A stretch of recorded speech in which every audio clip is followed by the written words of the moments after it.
충격적인 일이 벌어졌습니다. 지금 여기 한국을 방문한 한 영국 기자가 한국의 문화적 자긍심을 이해하지 못했었다고 고백하고 있는데요. 이제는 그것이 단순히 민족주의가 아닌 빼앗길 뻔한 정체성을 되찾는 과정이었다는 것을 알게 되었다고 합니다. 이 남자는 또한 이것이 한국의 국산화가 아닌 정체성의 복원이었다고 주장하고 있는데요. 이 영국 기자는 한국에서 어떤 일을 겪은 것일까요? 그 충격적인 취재 현장을 지금부터 알아보겠습니다. 저는 마이클 해링턴이라고 합니다. 영국 런던에서 BBC 다큐멘터리 제작자로 일하고 있어요. 20년이 넘게 카메라를 들고 전 세계를 여행하면서 다양한 국가와 문화에 대한 이야기를 전해왔습니다. 저는 국제 미디어 컨퍼런스에서 다른 기자들과 함께 큰 방에 앉아 있었습니다. 의자는 불편했고 미지근한 커피를 마시면서 연사들의 이야기를 반쯤만 듣고 있었어요. 그때 갑자기 류징이라는 중국 기자가 한국에 대해 이야기하기 시작했을 때 귀가 쫑긋해졌습니다. 한국은 정말 이상한 나라예요. 류징이 다른 사람들도 따라 웃게 만드는 웃음과 함께 말했어요. 그들은 역사를 왜곡하면서 김치, 한복, 심지어 태권도까지 자기들 것이라고 주장하죠. 방 안의 모든 사람들이 킥킥 웃었습니다. 한국에 대해 많이 알지 못했지만 저도 미소를 짓고 있는 자신을 발견했어요. 그의 발언에 대해 뭔가 궁금증이 생겼습니다. 정말로 모든 것을 자기 것이라고 주장하는데 그렇게 필사적인 나라가 있을까요? 말도 안 되게 들렸어요. 다음 날 BBC 사무실에서는 여전히 비가 창문을 두드리고 있었습니다. 커피를 한 잔 들고 휴게실에서 동료 제임스를 만났어요. 그의 책상은 제 옆에 있었고 우리는 종종 다큐멘터리 아이디어에 대해 함께 논의했습니다. 어제 한국에 대해 흥미로운 얘기를 들었어. 커피에 설탕을 저으면서 말했어요. 그들이 문화적 아이템들을 자기 것이라고 주장하는데 집착한데 선진국으로서는 좀 이상하지 않아? 제임스는 샌드위치를 먹으면서 고개를 끄덕였습니다. 오, 그 특이한 민족주의. 경제는 성장했지만 문화적 자신감이 부족해. 아마 그래서 그렇게 방어적인 거겠지. 그날 저녁 온라인 검색을 통해 김치 전쟁과 한복 논쟁에 관한 기사들을 찾았어요. 현대 국가가 이런 것들에 시간을 낭비한다는 것을 믿을 수 없었어요. 아내 엘리자베스가 집에 돌아왔을 때도 저는 여전히 조사 중이었습니다. 그녀는 식료품 가방을 내려놓고 제 어깨 너머로 살펴봤어요. 내 다음 주제를 찾았어. 흥분해서 화면을 가리키며 말했습니다. 한국 왜 그들은 모든 것이 자기들 것이라는 걸 증명하는데 그렇게 필사적일까? 엘리자베스는 약간 찡그렸어요. 마이클, 당신 거기 한 번도 가본 적 없잖아. 선입견을 가지고 시작하는 거 아니야? 그녀의 말은 찬물을 끼얹은 것 같았습니다. 그녀 말이 맞았어요. 30년 경력의 기자로서 직접 보지 않고 판단하면 안 된다는 걸 잘 알고 있었습니다. 그날 밤 여전히 창문을 두드리는 빗소리와 함께 한국행 비행기 표를 예약했어요. 이 이상한 민족주의를 제 눈으로 직접 확인하고 싶었습니다. 다음 날 아침 제작 감독인 하워드에게 제 계획을 말했어요. 그의 사무실은 상장과 오래된 필름 릴로 어수선했습니다. 그는 의자에 등을 기대고 제가 미친 사람처럼 쳐다봤어요. 김치에 관한 다큐멘터리라고? 그는 눈썹을 치켜 올리며 물었습니다. 그게 당신 경력에 손상을 주지 않을까요? 차라리 케이팝이나 기술에 초점을 맞추는 게 어떨까요? 하지만 제 마음은 이미 정해졌어요. 그날 밤 가방을 쌀 때 셔츠를 접고 카메라 장비를 확인하면서 열린 마음을 유지하겠다고 스스로에게 약속했습니다. 그래도 이것이 열등감 콤플렉스를 가진 국가에 관한 단순한 이야기일 거라고 생각하지 않을 수 없었어요. 다음 날 제 비행기는 구름 낀 하늘로 이륙했습니다. 런던이 아래로 사라지면서 한국이 정말 어떤 나라인지 그리고 왜 그들이 모든 것을 자기 것이라고 주장하는데 그렇게 필사적인지 궁금했어요. 인천공항에 내리는 순간 저는 혼란스러웠어요. 공항은 천장 조명이 반사될 정도로 반짝이는 바닥으로 깨끗했습니다. 한국어, 영어, 중국어, 일본어로 된 안내판이 사람들을 모든 곳으로 안내하고 있었어요. 이건 제가 지나치게 민족주의적이라고 생각했던 나라에서 기대했던 모습이 아니었습니다. 내가 들었던 그 민족주의는 다 어디 있는 거지? 밝고 현대적인 터미널을 지나 캐리어를 끌면서 궁금했어요. 서울로 가는 버스에서 창문 너머로 높은 빌딩들과 푸른 산들이 보였습니다. 도시는 현대적이면서도 아름다웠어요. 단정한 정장을 입은 한국인 남성이 제 옆에 앉았습니다. 그는 자신을 대학에서 국제관계학을 가르치는 강 교수라고 소개했어요. 제가 다큐멘터리 계획에 대해 이야기했을 때 그의 친근한 미소가 조금 사라졌습니다. 해링턴 씨, 만약 누군가가 당신이 수십 년 동안 쓰러온 이름을 갑자기 자기 것이라고 주장한다면 어떤 기분이 들겠습니까? 그 질문은 단순하지만 강력했어요. 저는 준비된 답변이 없었습니다. 그 질문은 제가 이전에 생각해보지 않은 방식으로 정체성에 대해 생각하게 만들었어요. 누군가 내가 누구인지의 일부인 것을 빼앗으려 한다면 어떤 기분이 들까요? 제 호텔은 햇빛에 반짝이는 높은 유리 건물들로 둘러싸인 서울 중심부에 있었습니다. 짐을 내려놓은 후 저는 명동이라는 번화한 쇼핑 지역으로 향했어요. 거리는 사람들, 다채로운 상점들, 그리고 맛있는 음식 냄새로 가득했습니다. 밝은 색상과 흐르는 선이 특징인 전통 한국 의상인 한복을 입은 여러 젊은이들을 보고 놀랐어요. 그들은 공연을 하거나 관광지에서 일하는 것이 아니었습니다. 그저 쇼핑을 하고 친구들과 어울리고 있었어요. 저는 카메라를 들고 대학생들 그룹에게 다가갔습니다. 그들에게 왜 한복을 입고 있는지 물었어요.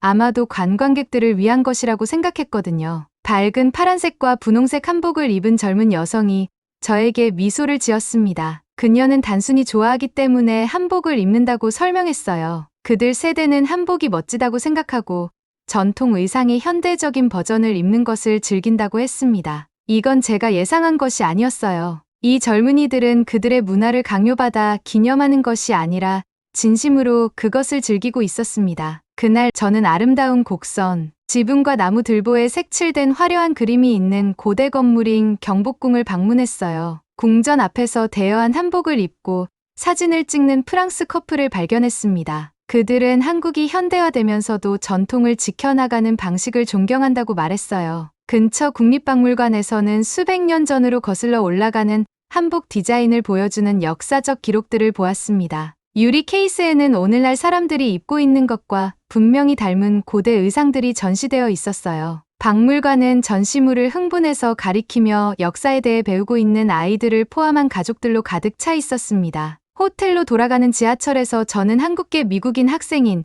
에이미를 만났어요. 분비는 전철이 부드럽게 흔들리는 동안 우리는 이야기를 나눴습니다. 그녀는 미국에서 태어났지만 나이가 들면서 한국의 유산에 대해 자부심을 갖게 되었다고 말했어요. 그녀는 한국 문화의 기원을 의심하는 온라인 댓글들을 보았을 때 슬픈 눈빛을 했습니다. 왜 우리는 계속해서 우리 자신을 증명해야 하나요? 그녀는 조용히 물었어요. 호텔 방으로 돌아와 저는 창가에 서서 서울의 반짝이는 야경을 바라보았습니다. 수백 개의 건물들이 제 앞에 펼쳐져 있었고 그 불빛들은 도시가 별들로 가득 찬 것처럼 보이게 했어요. 저는 노트북을 열고 적었습니다. 이 나라는 제가 예상했던 것과 다른 것 같아요. 여기에는 단순한 민족주의보다 더 깊은 무언가가 있습니다. 더 자세히 살펴볼 필요가 있어요. 저는 호기심이 더 강해지는 것을 느꼈습니다. 아마도 한국의 이야기에는 제가 생각했던 것보다 더 많은 것이 있을지도 몰라요. 내일, 저는 한국이 문화를 방어해야 하는 진짜 이야기를 찾기 위해 더 깊이 파고들 것입니다. 다음 날 아침, 저는 한국 남동쪽 해안에 위치한 울산이라는 도시로 가는 KTX라는 빠른 기차를 탔어요. 저는 그곳의 유명한 현대 조선소를 보고 싶었습니다. 현대중공업에 도착했을 때 저는 입이 떡 벌어졌어요. 조선소는 엄청나게 컸습니다. 제가 이제까지 본 어떤 것보다도 더 컸어요. 고층 빌딩보다 더 높은 거대한 크레인들이 반쯤 지어진 거대한 배들 위로 천천히 움직이고 있었습니다. 해 있던 곳에 땅을 만들었던 것입니다. 그것은 단지 인상적인 것이 아니라 거의 믿기 힘든 일이었습니다. 그날 저는 조선소에서 33년 동안 일한 용접공 서 씨를 만났어요. 그의 손은 거칠고 굳은 살이 박혀 있었고 그의 얼굴은 수십 년간의 힘든 일로 풍화되어 있었습니다. 하지만 그의 눈은 자신의 이야기를 들려주면서 밝고 또렷했어요. 그는 1980년대에 14시간씩 일했던 것을 설명했습니다. 일은 고된 것이었지만 그들은 실패하는 것이 두려워 계속 나아갔어요. 그것은 단순히 일자리를 갖는 것에 관한 것이 아니었습니다. 그들은 자신들의 나라의 미래가 그들의 성공에 달려 있다고 느꼈어요. 처음에 외국 선주들은 우리를 비웃었습니다. 서 씨는 조용히 말했어요. 그의 눈은 마치 과거를 보는 것처럼 먼 곳을 바라보고 있었습니다. 그들은 한국인들이 배를 건조한다는 생각을 조롱했죠. 그들이 자신들을 증명하기 위해 2배로 열심히 일해야 했다고 설명할 때 저는 그의 목소리에서 상처를 느낄 수 있었어요. 한 번의 실수는 외국인들이 이미 생각했던 것을 확인시켜 줄 것이었습니다. 한국인들은 그것을 할 수 없다는 것을요. 다음 날 저는 포항에 있는 거대한 철강 회사인 포스코를 방문했습니다. 다시 한번 저는 그 규모에 놀랐어요. 연기와 가끔씩 하늘을 향해 치솟는 불꽃이 있는 끝없는 공장 건물들. 공기는 금속과 열기 냄새가 났습니다. 회사 박물관에서 저는 1960년대 한국이 이 제철소를 건설하고자 했을 때 국제 전문가들이 그것이 불가능하다고 말했다는 것을 알게 되었어요. 그들은 한국이 철강을 만들 지식, 돈, 자원이 없다고 말했습니다. 하지만 그들은 그것을 건설했어요. 그날 저녁 플라스틱 의자와 구석에 깜빡이는 TV가 있는 작은 식당에서 저는 80세에 은퇴한 제철소 노동자인 윤 씨를 만났습니다. 식당은 매운 음식과 구운 고기 냄새가 났어요. 윤 씨의 손은 저에게 소주라는 한국 술을 작은 잔에 따라주면서 약간 떨렸습니다. 우리 세대는 배고팠습니다. 그는 감정이 담긴 목소리로 말했어요. 하지만 그것은 단지 음식에 관한 것만은 아니었어요. 우리는 우리나라의 미래에 대한 책임을 느꼈죠. 외국인들이 한국인들을 업신여겼을 때 얼마나 좌절스러웠는지 설명하면서 그의 눈에 눈물이 고였습니다. 그들은 존중받을 가치가 있다는 것을 증명해야 했기 때문에 더 열심히 일했어요. 그날 밤 서울로 돌아가는 기차를 타고 어두운 시골이 지나가는 것을 보면서 저는 다른 느낌이 들었습니다. 제 안에서 무언가가 변했어요. 이것들은 단순한 민족주의의 이야기가 아니었습니다. 그것들은 아무것도 없었는데 모든 것을 처음부터 만들어낸 사람들의 이야기였어요. 단지 진지하게 받아들여지기 위해 끊임없이 자신을 증명해야 했던 사람들의 이야기였습니다. 제 노트북에 저는 이렇게 적었어요. 한국인들은 단순히 자신들의 것이라고 주장하는 것이 아닙니다. 그들은 생존하기 위해 끊임없이 자신들을 증명해야 했어요. 기차가 제 아래에서 덜컹거렸고 저는 이 놀라운 나라에 대해 무엇을 더 발견하게 될지 궁금했습니다. 런던으로 돌아와서 제 편집실은 어쩐지 달라진 느낌이었어요. 익숙한 책상, 컴퓨터 화면, 커피 머신은 그대로였지만 저는 변했습니다. 제가 만났던 사람들의 얼굴이 화면 속에서 저를 바라보고 있었습니다. 거친 손을 가진 서 씨, 바다가 땅이 된 곳을 가리키는 노 매니저, 눈물을 머금은 윤 씨. 저는 작은 녹음 부스에서 제 목소리가 울려 퍼지는 가운데 다큐멘터리를 위한 새로운 내레이션을 녹음했어요. 한국은 무언가를 자신의 것이라고 주장하는 나라가 아닙니다. 저는 마이크에 대고 말했어요. 그것은 끊임없이 자신을 증명해야 했던 나라예요. 자신을 증명함으로써 살아남은 나라입니다. 하지만 여전히 뭔가가 저를 괴롭혔어요. 저는 김치, 한복, 태권도 같은 문화적 아이템들이 왜 그렇게 열띤 논쟁을 불러일으키는지 이해할 필요가 있었습니다. 이야기에는 분명 더 많은 것이 있을 거예요. 2주 후, 저는 다시 서울에 있었습니다. 이번에는 도시가 익숙하게 느껴졌어요. 저는 지하철역, 길거리 음식 냄새, 높은 건물들 사이로 빠르게 움직이는 사람들의 물결을 알아볼 수 있었습니다. 제 첫 번째 정류장은 국립중앙도서관이었어요. 책 냄새와 조용히 페이지를 넘기는 소리로 가득 찬 거대한 현대적 건물이었습니다. 둥근 안경과 인내심 있는 미소를 가진 조 선생님이라는 사서가 오래된 책들이 보관된 특별한 방으로 저를 안내해 주셨어요. 그는 조심스럽게 책을 제 앞 테이블에 놓았습니다. 페이지는 누렇게 변하고 섬세했어요. 날짜를 보고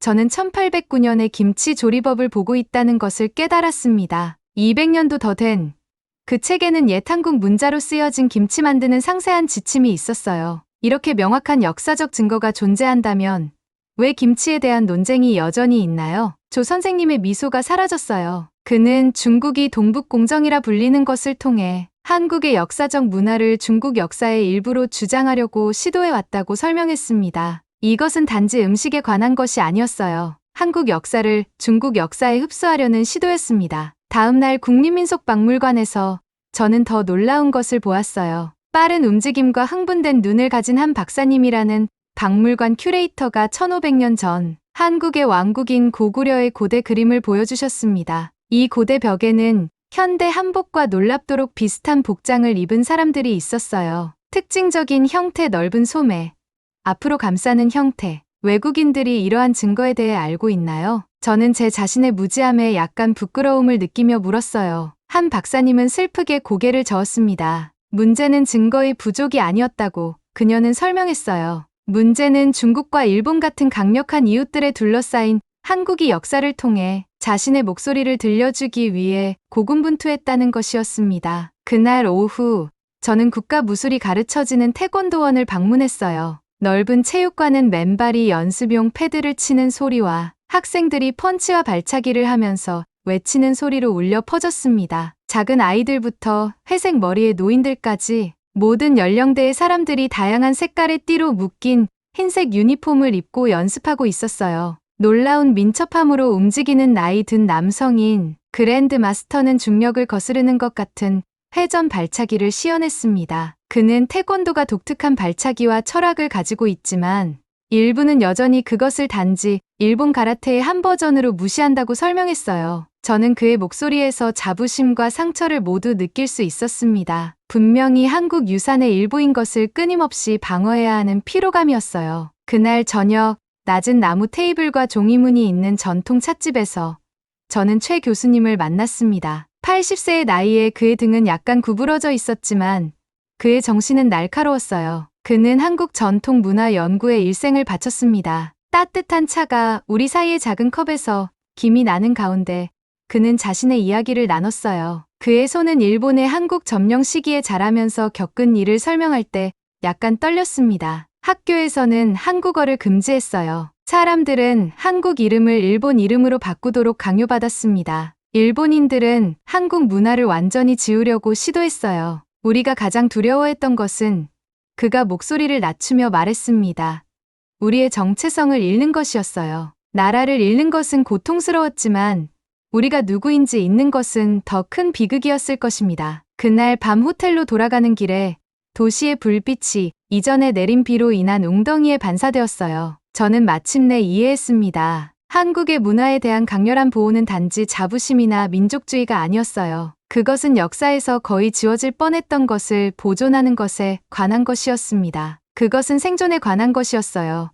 단지 물리적인 생존뿐만 아니라 그들이 한 민족으로서 누구인지에 대한 생존이었습니다. 한국에서의 연구를 마친 후 저는 새로운 생각들로 가득 찬 머리와 놀라운 영상들로 가득 찬 카메라를 가지고 런던으로 돌아왔어요. 비행기가 구름을 뚫고 날아가는 동안 저는 창밖을 바라보며 제가 배운 모든 것들에 대해 생각했습니다. 저는 그 모든 잘못된 생각을 가지고 처음 한국에 날아갔던 그 사람이 더 이상 아니었어요. BBC 편집실로 돌아와서 저는 여러 날 동안 제 다큐멘터리를 만들었습니다. 저는 배를 만드는 것에 대해 이야기하는 서씨, 한국이 거의 언어를 잃을 뻔했다고 설명하는 최 교수님, 그리고 자랑스럽게 한복을 입은 학생들의 클립을 신중하게 선택했어요. 제 창문 밖에 런던은 회색이고 비가 내렸지만 제 마음속에서는 여전히 컬러풀하고 활기찬 서울에 있었습니다. 어느 날 아침 제 상사인 하워드의 이메일이 컴퓨터 화면에 떴어요. 그것을 읽으면서 저는 가슴이 철렁했습니다. 정신이 나갔어요? 하워드가 썼어요. 김치에 관한 다큐멘터리라고요? 대신 K-팝이나 한국 기술로 바꾸세요. 현대적이고 흥미로운 무언가로요. 잠시 동안 저는 의심을 느꼈어요. 아마도 하워드가 맞을지도 모릅니다. 과연 누가 한국이 자신의 문화를 보호하기 위한 투쟁에 관심을 가질까요? 하지만 그때 저는 세계에 한국의 가치를 증명하기 위해 열심히 일했다는 이야기를 할 때 윤 씨의 눈물을 기억했습니다. 저는 한 박사님이 1500년 된 한복 그림을 보여주셨던 것을 기억했어요. 저는 이 이야기가 전해져야 한다는 것을 알았습니다. 저는 하워드에게 답장을 썼어요. 이것은 단지 김치에 관한 것이 아닙니다. 이것은 한 국가의 정체성과 생존에 관한 것입니다. 제가 본 한국은 우리가 생각했던 것과 다릅니다. 이번만은 저를 믿어주세요. 제 손가락은 보내기 버튼 위에서 몇 초 동안 맴돌았다가 눌렀어요. 이제 돌이킬 수 없었습니다. 제 다큐멘터리에서 가장 강력한 장면은 서울에서의 마지막 날에서 왔어요. 저는 서울역 근처를 걷고 있었을 때 한 노인이 은행에 들어가는 것을 발견했습니다. 그는 지팡이에 의지하여 천천히 움직였고 나이로 등이 구부러져 있었어요. 무언가가 저를 그를 따라 안으로 들어가게 했습니다. 나중에 90세의 이 씨로 알게 된 그 노인은 주머니에서 오래되고 다른 통장을 꺼냈어요. 그는 그것을 은행 창구 직원에게 보여주며 1960년대의 예금이 여전히 유효한지 물었어요. 창구 직원은 계좌를 확인하고 고개를 끄덕였습니다. 이 씨의 얼굴은 그를 수십 년 젊어 보이게 하는 미소로 밝아졌어요. 그가 떠나려고 돌아서자 저는 자신을 소개하고 왜 그렇게 오랫동안 계좌를 유지했는지 물었습니다. 저는 나라가 무너질지도 모른다는 두려움 때문에 이 돈을 은행에 넣었습니다. 그는 놀랍도록 강한 목소리로 설명했어요. 지금은 그때보다 훨씬 더 안정적이네요. 그 단순한 말들은 저에게 번개처럼 충격을 주었습니다. 이 남자는 전쟁, 가난, 그리고 불확실성을 겪어왔어요. 그는 자신의 나라가 폐허가 된 것을 보았습니다. 그럼에도 불구하고 그는 한국이 살아남을 것이라고 믿으며 돈을 은행에 넣을 만큼의 희망을 가지고 있었어요. 그리고 그는 옳았습니다. 저는 이 장면을 다큐멘터리의 마지막에 포함시켰어요. 이 씨의 오래된 통장을 들고 있는 풍화된 손에 대한 영상과 함께 제 내레이션을 넣었습니다. 한국이 강한 진짜 이유는 무엇일까요? 저는 내레이션에서 말했어요. 그것은 이 나라가 끊임없이 자신을 증명해야 했고 그 과정에서 집단적인 회복력을 발전시켰기 때문입니다. 외부 압력과 위기에도 불구하고 정체성을 유지해온 국가. 그 과정에서 세계 12위의 경제 대국으로 성장한 것. 이것이 한국이 강한 진짜 이유입니다. 다큐멘터리가 BBC에서 방영되었을 때 놀라운 일이 일어났어요. 저희는 예상했던 시청률의 2배를 받았습니다. 제 전화는 메시지와 소셜, 미디어 알림으로 계속해서 울렸어요. 전 세계의 사람들이 보고 놀라움과 감사의 마음으로 반응하고 있었습니다. 정말 눈을 뜨게 하는 다큐멘터리였어요. 한 시청자가 썼습니다. 이것은 저에게 한국에 대한 완전히 새로운 시각을 주었어요. 또 다른 사람이 썼어요. 저에게 가장 감동적이었던 것은 과거 식민지 출신의 영국 이민자들로부터 온 메시지였습니다. 그들은 거의 잃어버릴 뻔한 후 정체성을 보호하기 위한 한국의 투쟁에 깊이 공감했어요. 그들은 우리처럼 식민지화되었지만 거의 잃어버릴 뻔한 것을 회복하는 데 성공했습니다.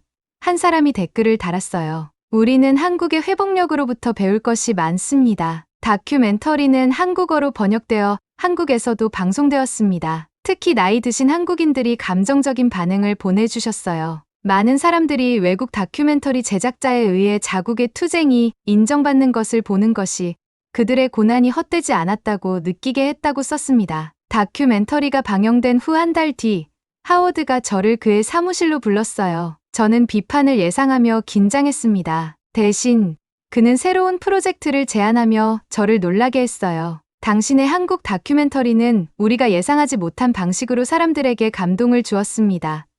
그는 책상에 펜을 두드리며 인정했어요. 우리는 당신이 정체성 회복 잃어버린 문화를 되찾기 위한 여정이라는 시리즈를 만들어서 비슷한 경험을 가진 다른 나라들을 특집으로 다루길 원합니다. 저는 제 귀를 믿을 수 없었어요. 한국에 관한 제 다큐멘터리가 정체성과 문화적 생존에 관한 더 중요한 이야기들을 전하는 문을 열었습니다. 3개월 후, 저는 마지막으로 한국에 다시 돌아왔어요. 서울의 거리는 제가 걸을 때 발밑에서 바스락거리는 가을 낙엽으로 덮여 있었습니다. 저는 은행에서 만났던 노인인 이 씨를 다시 만나기로 약속했어요. 우리는 경복궁 근처의 작은 전통 찻집에 앉았습니다. 제가 그의 이야기가 전 세계 사람들에게 감동을 주었다고 말하는 동안 우리의 찻잔에서 증기가 올라왔어요. 제가 처음 한국에 왔을 때 저는 이 나라가 과도하게 민족주의적이라고 생각했어요. 저는 김치, 한복, 태권도에 대한 논쟁이 단지 자부심에 관한 것이라고 생각했습니다. 하지만 이제 저는 이해합니다. 제가 틀렸어요. 이 씨는 천천히 눈가에 주름이 지며 고개를 끄덕였습니다. 이것은 무언가를 주장하는 것에 관한 것이 아니었어요.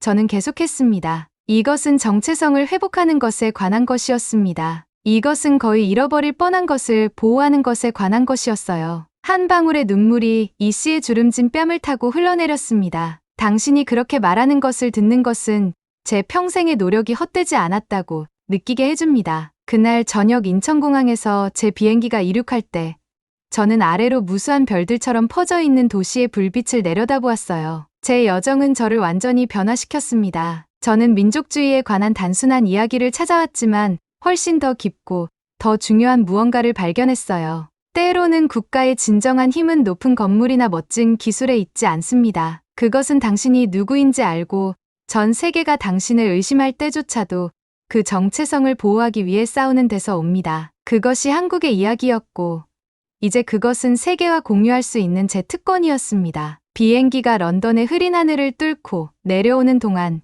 저는 창밖으로 펼쳐진 익숙한 도시 풍경을 바라보았습니다. 집으로 돌아왔지만 제 마음은 여전히 한국에 머물러 있었어요. 런던 아파트에 도착하자 엘리자베스가 문 앞에서 저를 기다리고 있었어요. 그녀의 얼굴에는 따뜻한 미소가 번졌습니다. 그래서 한국은 어땠어? 그녀가 물었어요. 저는 잠시 말을 고르며 깊은 숨을 들이쉬었습니다. 나는 한 나라를 완전히 오해하고 있었어. 제가 솔직하게 대답했어요. 한국은 단순히 자신의 문화를 주장하는 나라가 아니야. 그들은 잊혀질 뻔한 정체성을 지키기 위해 싸웠던 사람들이야. 엘리자베스는 차를 내려놓고 저를 바라보았습니다. 그녀의 눈에는 호기심이 가득했어요. 저는 세계적인 다큐멘터리 제작자로서 수많은 국가를 방문했지만 한국만큼 저를 변화시킨 곳은 없었습니다. 그들의 역사는 슬픔과 상실로 가득하지만 동시에 놀라운 회복력과 희망으로 빛나고 있어요. 다큐멘터리 방영 후 한국 대사관으로부터 특별한 초청을 받았을 때 저는 무척 놀랐습니다. 한국 정부는 제가 그들의 이야기를 세계와 공유해준 것에 감사의 마음을 전하고 싶다고 했어요. 화창한 봄날, 저는 런던의 한국 대사관 문을 열고 들어갔습니다. 작은 연회장에는 서울에서 특별히 온 정부 관계자들과 영국의 한국 커뮤니티 지도자들이 모여 있었어요. 그들 사이에서 저는 익숙한 얼굴을 발견했습니다. 제가 인터뷰했던 조 선생님, 한 박사님, 그리고 놀랍게도 90세의 이 씨까지. 해링턴 씨. 이 씨가 떨리는 손으로 제 손을 잡으며 말했습니다. 당신의 다큐멘터리는 우리의 마음을 열었어요. 한국인으로서 우리의 이야기가 이해받고 존중받는다는 것은 말로 표현할 수 없는 기쁨입니다. 대사님이 작은 연단으로 걸어나와 말했습니다. 해링턴 씨는 단순한 다큐멘터리를 만든 것이 아니라 다리를 놓았습니다. 문화적 이해의 다리를요. 우리가 누구인지, 그리고 왜 우리의 정체성이 그토록 소중한지를 세계에 보여주셨어요. 행사가 끝나고 대사관을 나서면서 저는 마지막으로 서울에서 바라본 밤하늘을 떠올렸습니다. 수많은 빛들이 어둠 속에서 빛나는 모습이 마치 한국의 역사 같았어요. 어둠과 고난 속에서도 결코 꺼지지 않는 빛. 제 아파트로 돌아와 창가에 서서 비가 내리는 런던을 바라보았습니다. 그러나 이제 저는 다른 눈으로 세상을 보고 있었어요. 그 전에는 보지 못했던 깊이와 복잡성을 볼 수 있었습니다. 노트북을 열고 새로운 프로젝트의 제목을 썼습니다. 잊혀질 뻔한 목소리들 세계의 문화적 생존 이야기. 한국에서 시작된 이 여정은 이제 훨씬 더 큰 무언가로 발전하고 있었어요. 한국은 저에게 단순한 취재 대상이 아니라 인생의 스승이 되었습니다. 그들은 제게 진정한 회복력이 무엇인지, 정체성의 소중함이 무엇인지 가르쳐 주었어요. 아무것도 없는 폐허에서 세계적인 경제 강국으로 성장한 나라, 외부의 침략과 압박 속에서도 자신들의 문화를 지켜낸 사람들, 그들의 이야기는 인간 정신의 놀라운 힘을 보여주는 증거였습니다. 엘리자베스가 제 옆에 앉아 어깨에 머리를 기댔습니다. 마이클, 그녀가 조용히 말했어요. 한국이 당신을 바꾸었네요. 저는 미소를 지으며 대답했습니다. 그래,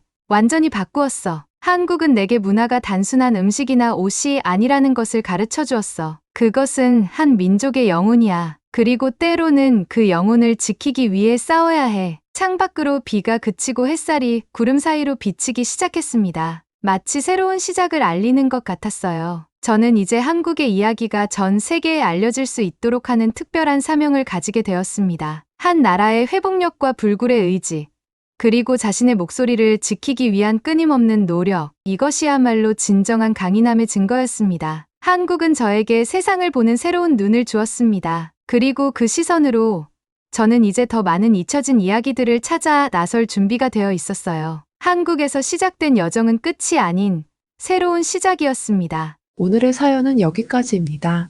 끝까지 시청해주셔서 감사합니다. 1초 만에 클릭할 수 있는 구독과 좋아요는 저에게 너무 큰 힘이 됩니다. 감사합니다.